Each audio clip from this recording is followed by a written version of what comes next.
किन्नर चुड़ैल। गोरखपुर नाम का एक गांव हुआ करता था।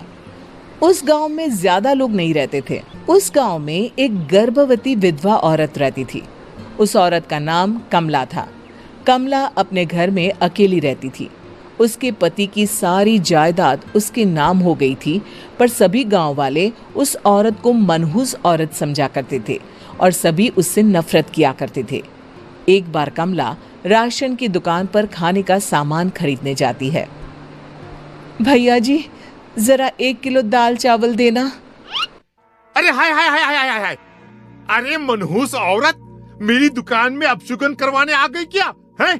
चल जा यहाँ से, मैं कुछ नहीं देने वाला हूँ तुझे। भाग भाग यहाँ से, चल जा, निकल।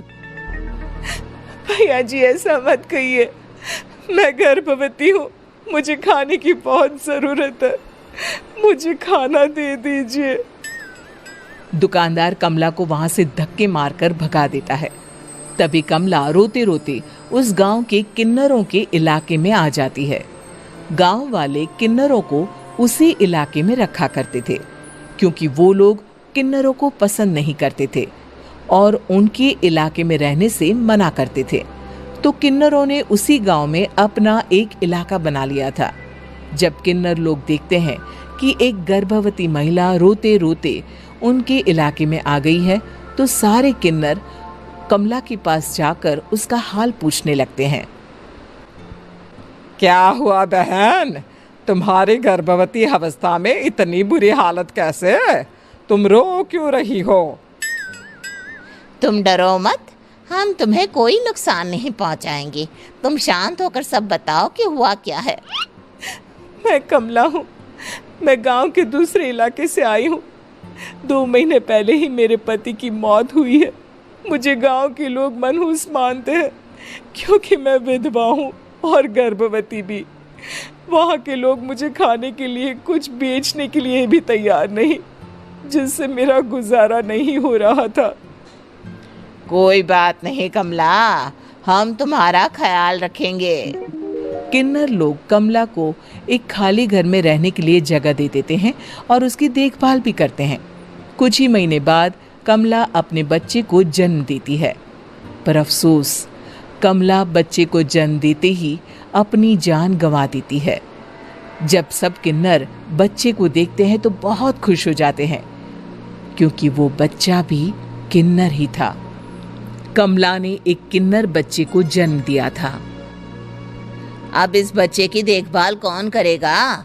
हम तो इस बच्चे को गांव के दूसरे इलाके में भी नहीं भेज सकते। और तो क्या हुआ, इस बच्चे की माँ नहीं रही तो हम इसे पालेंगे। अब ये हमारे इलाके में रहेगा, हमारे साथ रहेगा। फिर वो किन्नर उस किन्नर बच्चे को गोद ले लेते हैं, उसका नामकरण कराते हैं। उस किन्नर बच्चे का नाम शक्ति रखा जाता है। देखते ही देखते शक्ति बड़ी होने लगती है। उसके रंग रूप बहुत सुंदर थे। वो बहुत सुंदर किन्नर दिखती है।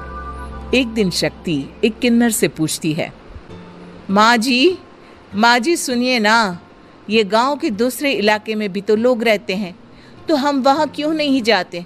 हम उनसे अलग क्यों रहते हैं? शक्ति, क्योंकि वो लोग हमारे जैसे नहीं, वो लोग हमें पसंद नहीं करते, इसीलिए हम उनसे अलग रहते हैं।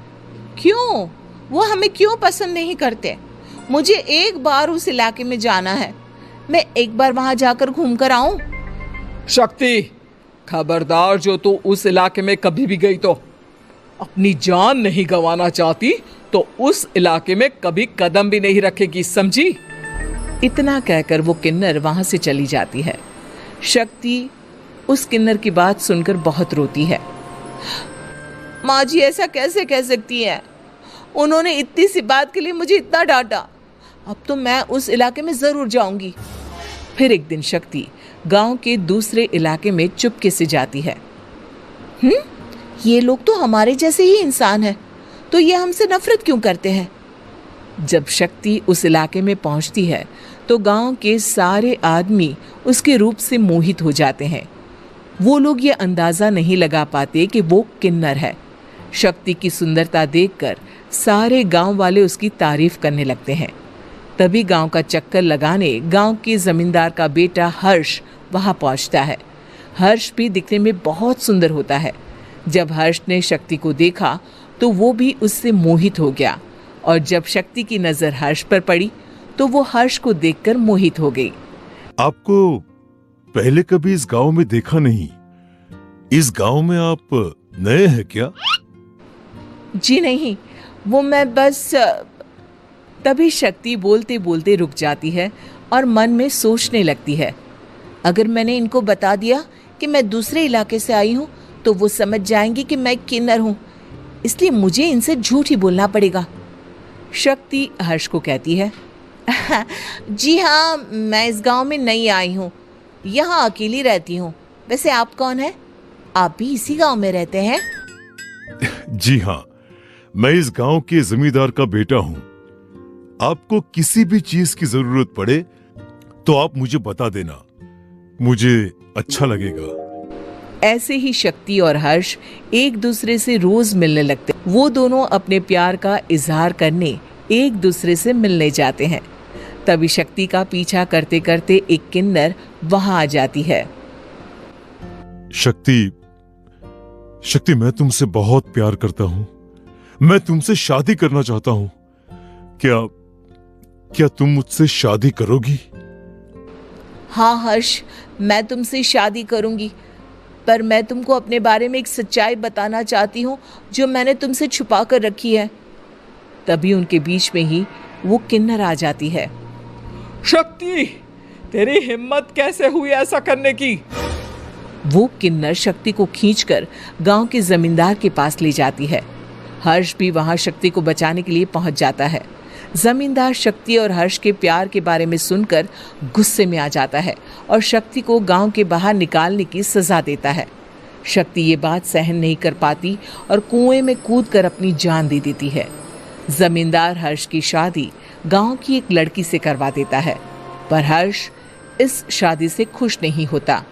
शक्ति अपना बदला लेने के लिए मरने के बाद किन्नर चुड़ैल बन जाती है।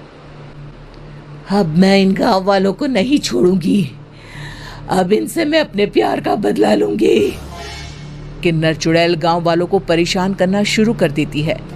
एक बार वो रात को गांव के खेतों में पहुंच जाती है और वहां आग लगा देती है। सारी फसल जल के राख हो जाती है। जब एक आदमी रात को उठकर देखता है कि खेत में आग लग गई है तो वो वहां पहुंच जाता है। वो देखता है कि खेतों के बीचों बीच एक किन्नर चुड़ैल खड़ी है और वहां खड़े होकर ताली बजा रही है। गांव वाला किन्नर चुड़ैल को देखकर बेहोश हो जाता है। जब सुबह उस आदमी को होश आता है तो वो सीधा जमींदार के पास जाता है। अरे जमींदार साहब, अरे वो किन्नर चुड़ैल ने मेरी सारी फसल जला दी। अब मैं क्या करूंगा? क्या होगा मेरा? जमींदार चुड़ैल किन्नर का नाम सुनते ही सब कुछ समझ जाता है। अब वो बहुत डर जाता है। उसी रात को जब जमींदार डर के मारे अपने कमरे में सो नहीं पाता, तभी वहां अचानक से किन्नर चुड़ैल आ जाती है। किन्नर चुड़ैल जोर जोर से जमींदार के आगे खड़ी होकर हंसने लगती है और ताली बजाने लगती है। जमींदार उस डरावनी किन्नर चुड़ैल को देखकर बहुत डर जाता है। तूने मेरे साथ बहुत बुरा किया, अब मैं तुझे जान से मार दूंगी। नहीं नहीं नहीं नहीं, नहीं। मुझे माफ कर दो, मुझे मत मारो। मैं कभी ऐसा दोबारा नहीं करूंगा। अब तुम जो बोलोगी वही मैं करूंगा। ठीक है, मैं चाहती हूँ कि किन्नर इलाका गांव के इलाके से जुड़े और गांव का कोई भी आदमी किन्नर समाज से द्वेष ना करे, उससे नफरत ना करे, नहीं तो मैं सारे गांव को मार दूंगी। और तुम गांव में एक नया कानून बनाओ कि अगर किसी ने भी किन्नर समाज को हानि पहुंचाने की कोशिश भी करी या इनसे भेदभाव करने की भी कोशिश करी तो उनको कड़ी से कड़ी सजा मिलेगी। हाँ, मैं ऐसा ही करूंगा। तुम जो बोलोगी वो मैं करूंगा, पर मुझे जाने दो प्लीज। तब वो किन्नर चुड़ैल वहां से चली जाती है। गांव का जमींदार किन्नर चुड़ैल का कहा मानते हुए दोनों इलाकों को एक कर देता है और नया कानून भी लागू कर देता है। तब से वहां किन्नर समाज और बाकी गांव वाले शांतिपूर्वक रहने लगते हैं।